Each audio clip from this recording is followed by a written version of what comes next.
So qualification is a test of the minimum standard. That's it. It's a test, but what is a test?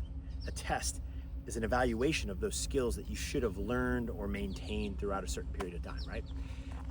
So you go to school, you take a multiplication test, and if you get a good teacher, they're gonna look through it, and if they see a pattern such as all those kids are missing 9 times 7, 9 times 5, 9 times, oh geez, the 9 multiplication table, they're not doing well on. We didn't spend enough time on it. There's some sort of disconnect.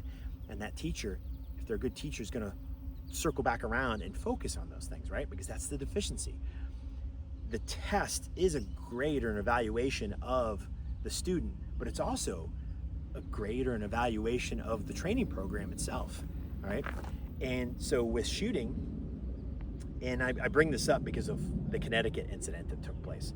I had some criticisms, and I posted this video the other day, and I had a bunch of people saying, "Oh, that officer had a hard job, and I don't know why you're throwing shade at him and all this other stuff." And I'm like, I was throwing shade at the agency and at the governing body and the chiefs that maintain these standards and have the training requirements that they do. That officer performed, I think, pretty darn well, other than maybe giving too many verbal commands. There's a lot of officers that probably wouldn't even give a verbal command. But he's getting off track. Let's look at the shots. He fired 18 shots, and now there are rumors that people are saying, I haven't seen any concrete evidence that he hit him 11 times, but people are saying he hit him 11 times. Let's say he did hit him 11 times, and he fired 18 rounds. What about those other 7 rounds? Those are important. And if you look at Connecticut's qualification course, I don't know it by heart because I just looked at this morning, but it's 48 out of 60, right? They have 60 round course of fire and 80% passing, which means they only have to put 48 rounds in the scoring zone. What about those other 12 rounds? That's a lot of rounds, right? That you're allowed to miss. So if you look at their qual course, and then 2 specifically I looked at was the 2 further distance, the one at 20 yards and one at 25 yards. 6 rounds at each yard line, and it's a 34-second time limit from each yard line. And I'll give them a little bit of a pass on the time constraint because you're using cover, so you're moving around, building a position. I think it's like kneeling and squat, or kneeling and strong side, weak side, whatever. So you're moving around. So you're not in that big of a hurry, but still 34 seconds for 6 rounds is a huge amount of time. But if you're allowed to miss 12 rounds on their qual course, guess what? You can miss everything at 25 and 20 yards and still pass their qual course. That's a problem. So let's circle back over here to Ohio qualification course. This is where I get really pissed off, as this is the qualification target for Ohio. This was designed quite a few years ago, and anything in the gray is scoring. Just talk handgun right now. There's a course of fire where it's 2 to the chest, 1 to the head, or hip circle. It's the officer will be told before the course of fire starts whether they're shooting a hip circle or a head circle.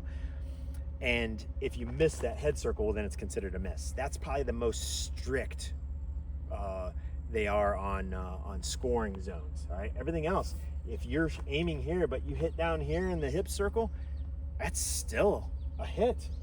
That's still scoring, which is a horrible idea, right? That you can have that great of a deviation. There's like 30-inch deviation. What I did, I was part of I'm part of the FASTER organization, where we train school staffers to be armed in schools, and we came up with a harder qualification course. One of the things that we did, because we were getting a lot of pushback on, are the teachers and faculty members actually that good? And so I said, we need to keep a little bit better track. Let's get an OPATA qual target and then put in zones. And I designed this. I called up Brad Brune down at Challenge Targets down in Cincinnati, Ohio. I said, hey, can you make this for me? And I designed it up and sent it to him, and they made it. So it kept the oval that is in the original target, but we just created that an A zone. Then we created a chest plate right here, and that's a B zone. We're looking at the vitals, right? A tighter area for the vitals. C zone is this gap down here, and it goes way down into the belly and up here. If you were aiming here and you hit down in the hip circle, that will be a C zone. But for the stages of fire where you have to hit the head circle or the hip circle, we have an A zone in there. There's also this weird little void right here in the neck. We call it a C zone. Because if you're aiming here and you hit that high, that's a problem. Or you're aiming here and you hit down there, that's a problem. We need to know about that. So we're measuring, we're not just scoring them 20 out of 25 or whatever. We're saying, hey, they had X number of hits in the A, B, C, D, E, and F zone. E is out here in the white. F is completely off the target, off the paper. So what happened when I designed this, I said, we can use this for law enforcement. This makes complete sense, because if you don't measure something, it won't get your attention, right? So I bought these for my agency. We went out, and for about 6 years, I was recording all those hits, and I was pushing officers to, hey, can you keep everything in the A zone? And because the time constraints for the OPATA course of fire are so easy, you can take your time and get everything in the A zone. There's very few stages of fire that you're actually pushed to go that fast. So we would push officers to keep everything in the A zone. And then once they get everything in the A zone, hey, can you do it a little bit faster this time, right? Other officers, hey, if you can keep everything in the A, B zone, that's pretty good. Can we focus in and try and get it a little bit better? Take a little bit more time where it's necessary. Or if you're going super fast and you're keeping the A, B zone, that's great. It's a way to quantify your shooting ability, right? From the test, we know what you're actually good at and what you're not good at, and we can start to track this stuff. So for years, I tracked this sort of thing. And what was really upsetting was just a few weeks before I retired, my lieutenant comes to me and he goes, hey, Andrew, we're almost out of our qual targets. We need to buy more. Where do we get them? Because I was transitioning from that role, obviously, because I'm retiring. And I explained to him, well, you have two options, all right? Explained to him this option. It's a little bit more expensive because they're not out, there's not thousands or they're not tens of thousands. There's 10,000 of them out there for sale. But people aren't buying them because it takes a little bit of effort. And that's what happened with our agency. They're like, well, you're leaving. We'll just do this. And we won't measure it. Man, that was upsetting. Not just because it was my idea. It's because I felt like this idea made a lot of sense. And it held people accountable.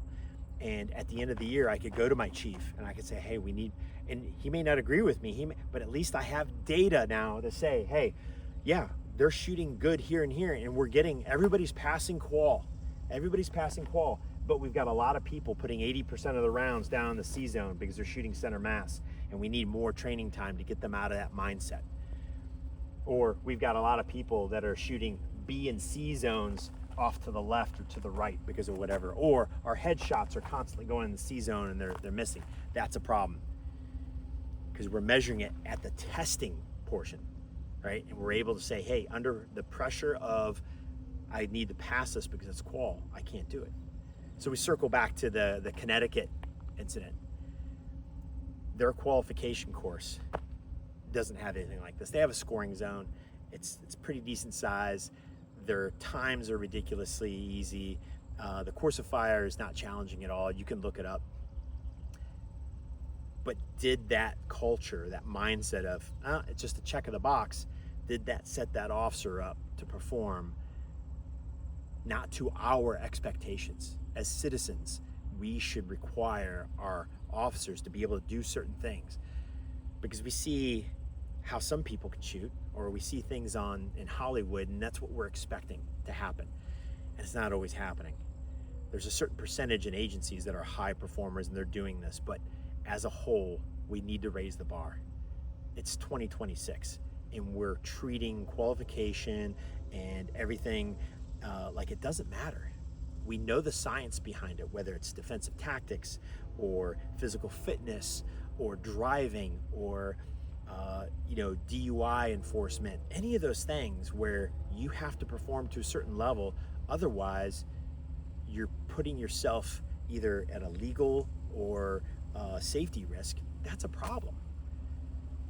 And it's something this simple that you can take a little bit more serious, and the governing bodies can start to say, hey, nope, we need to amp this up. We need X number of hours of training, and the qualification course needs to be this. And if we lose some officers because of it, well, then we lose officers. That's the way it is. But I guarantee you, with the training that's available today, you won't lose officers.